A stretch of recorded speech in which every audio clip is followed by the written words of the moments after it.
وَلَقَدْ يَسَّرْنَا الْقُرْآنَ لِلذِّكْرِ فَهَلْ مِن مُدَّكِرٍ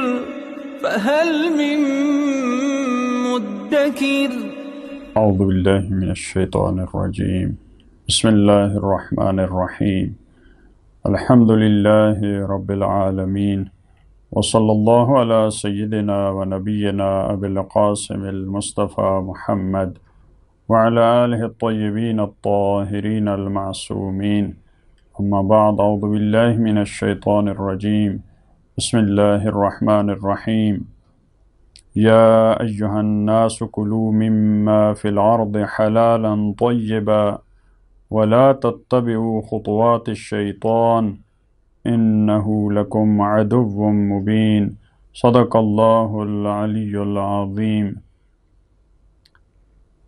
سورہ بقرہ کی ان آیات میں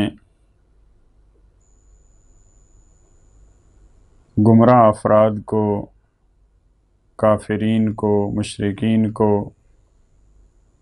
اہل کتاب کو اور مسلمانوں کے لیے بھی یہ پیغام تھا ان آیات میں کہ غلط لیڈر، باطل رہنما،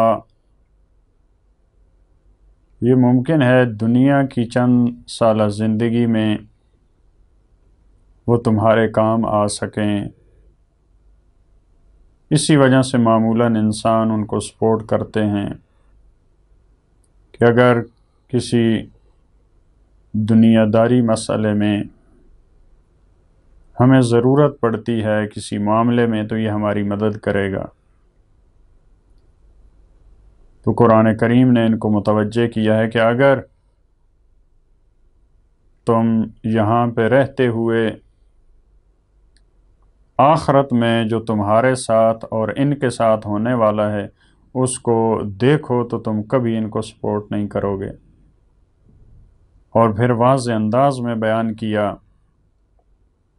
کہ یہی افراد قیامت کے دن تم سے بیزاری کا اعلان کریں گے۔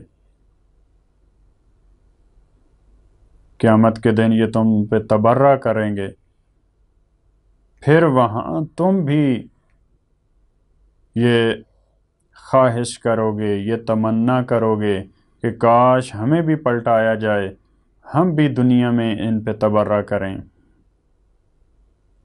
لیکن وہاں پھر فرصت نہیں ملے گی کیونکہ وہاں سے پلٹنا محال ہے، ناممکن ہے۔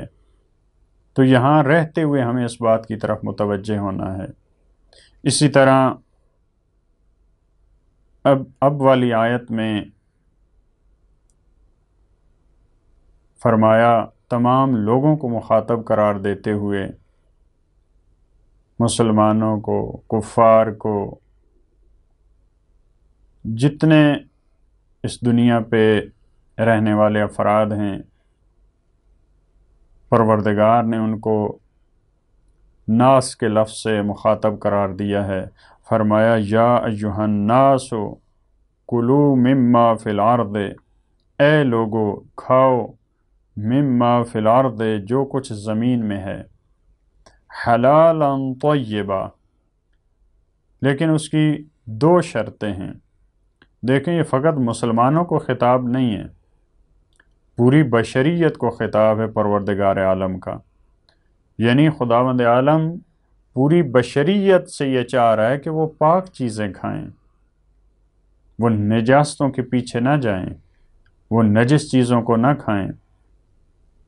لہذا قرآن کی مختلف آیات میں بتایا کہ یہ نجس چیزیں ہیں، یہ رجس ہیں، یہ نجاست ہے، اس سے دوری اختیار کریں، یہ خبائث ہیں، یہ ناپسند چیزیں ہیں، ان سے بچیں۔ لہذا تمام لوگوں کو مخاطب قرار دیتے ہوئے فرمایا کلو کھاؤ مما فی الارض جو کچھ زمین میں ہے، حلالا طیبا، ایک تو یہ کہ وہ حلال ہو۔ حلال دیکھیں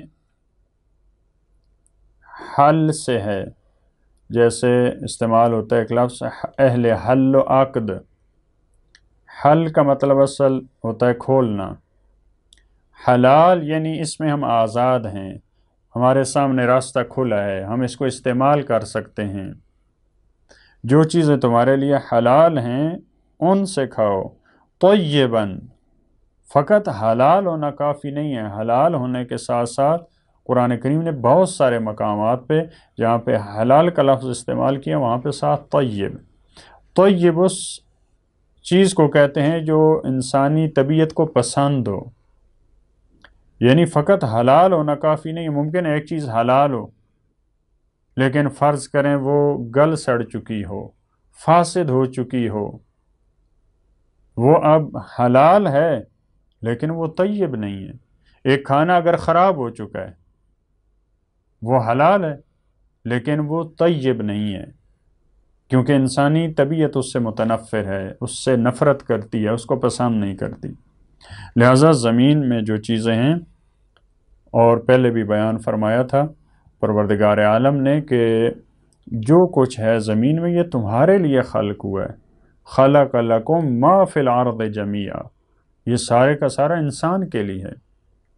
یہاں پہ فرمایا کہ ان چیزوں میں سے کھاؤ جو زمین میں، وہ چیزیں جو حلال ہیں، طیب ہیں، جو حلال ہونے کے ساتھ ساتھ پاک و پاکیزہ ہوں، تمہارا نفس ان کو پسند کرتا ہو۔ وَلَا تَتَّبِعُوا خُطُوَاتِ الشَّيْطَانِ، اور شیطان کے خطوات کی، شیطان کے قدموں کی پیروی نہ کرو، شیطان کے نقش قدم پہ نہ چلو۔ خطوات خطوہ کی جمع ہے، خطوہ قدم کو کہتے ہیں، یعنی قدم با قدم شیطان کے ساتھ نہ چلو۔ کئی آیات میں جو شیطان گمراہ کرتا ہے اس کو خطوات الشیطان کہا ہے، کیونکہ شیطان کسی کو بھی ایک ہی مرحلے میں گمراہ نہیں کرتا، شیطان قدم بقدم گمراہ کرتا ہے۔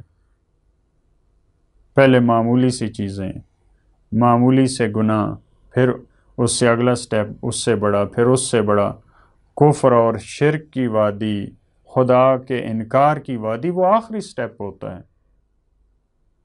لہٰذا بہت سارے افراد تاریخ میں ایسے ہیں جنہوں نے پہلے اپنے آپ کو ولی خدا کہا کہ ہم ولی خدا ہیں، پھر تھوڑا اس سے اوپر والے مرحلے میں آ کے کہا کہ ہم امام ہیں، پھر نبوت کا دعویٰ کیا، پھر بعض دفعہ خود خدا کا دعویٰ کر دیا۔ تو یہ شیطان قدم بقدم ان کو لے کے جاتا ہے گمراہی کی طرف۔ لہٰذا خدا کی نعمت سے فائدہ اٹھانے کی بات آئی، زمین میں حلال اور طیب چیزوں سے استفادہ کرو، لیکن خطوات شیطان کے نقش قدم پہ نہ چلو۔ اس سے یہ بھی اشارہ مل سکتا ہے، یعنی جو حلال چیزیں ہم نے دی ہیں شیطان کے نقش قدم پہ چلتے ہوئے ان کو حرام قرار نہ دو، کیونکہ ایک مشرکین کی اور بت پرستوں کی جو مشکل تھی، جو مختلف آیات میں جن کا تذکرہ آئے گا، کہ اپنے فتووں کے ذریعے خدا کی حلال چیزوں کو انہوں نے حرام قرار دیا ہوا تھا۔ یہ چیز مردوں کے لیے ہے، یہ عورتوں کے لیے حرام ہے، اتنے سال کی چیز وہ حرام ہے، اتنے سال کا ہو جائے تو وہ حلال ہے، یہ اپنی انہوں نے تقسیمیں کی ہوئی تھیں۔ لہٰذا یہ بھی شیطان کے نقش قدم پہ چلنے کے مترادف ہے۔ اِنَّهُ لَكُمْ عَدُوٌّ مُّبِينٌ، یقیناً وہ تمہارا بڑا واضح، بڑا کھلم کھلا دشمن ہے۔ اِنَّهُ لَكُمْ عَدُوٌّ مُّبِينٌ، یقیناً وہ تمہارا واضح دشمن ہے، وہ کوئی تمہارا چھپا ہوا دشمن نہیں ہے، ایسا دشمن نہیں ہے کہ جس کا تمہیں پتہ نہیں ہے، خود ایسا دشمن ہے جس نے اپنی دشمنی کا اعلان کیا ہے۔ جب پروردگار نے اس کو اپنی بارگاہ سے نکالا ہے تو اس نے وہاں پہ اعلان کیا تھا کہ میں ان کو گمراہ کروں گا، اور تفصیل سے بتایا میں کیسے ان کو گمراہ کروں گا۔ لہٰذا ایسا دشمن نہیں ہے کہ جس کا پتہ نہ ہو، لہٰذا بڑا واضح دشمن ہے۔ انما یامرکم، وہ فقط تمہیں حکم دیتا ہے، امر دیتا ہے، بالسوء والفحشاء، برائی کا۔ سو کہتے ہیں اس برائی کو کہ جس کا، جو برائی کا ابتدائی مرحلہ ہوتا ہے، فحشاء برائی کا بڑا جو مرتبہ ہے۔ لہٰذا اسی وجہ سے قرآن نے دیکھیں مثال کے طور پہ زنا کو کہا ہے کہ یہ فحشاء میں سے ہے۔ فحشاء جب اس کا بہت بڑا اثر ہو جس برائی کا، جو پھیل جائے برائی۔ لہٰذا شیطان نیکی کا حکم نہیں دیتا، فقط اس کا امر جو ہے، البتہ امر سے مراد اس کا وسوسہ ہے، وہ حکم نہیں دیتا، مجبور نہیں کرتا، دعوت دیتا ہے، وسوسہ کرتا ہے۔ بالسوء، ناپسند چیزوں کا، بری چیزوں کا، والفحشاء، اور بے حیائی کا، جو بہت بڑا گناہ ہے، اس کی طرف تمہیں دعوت دیتا ہے۔ وَأَن تَقُولُوا عَلَى اللَّهِ مَا لَا تَعْلَمُونَ، اور وہ تمہیں حکم دیتا ہے، تمہیں وسوسے کرتا ہے کہ تم کہو اللہ پر، تم نسبتیں دو خدا کی طرف ایسی چیزوں کی ما لا تعلمون، جس کا تم علم نہیں ہے۔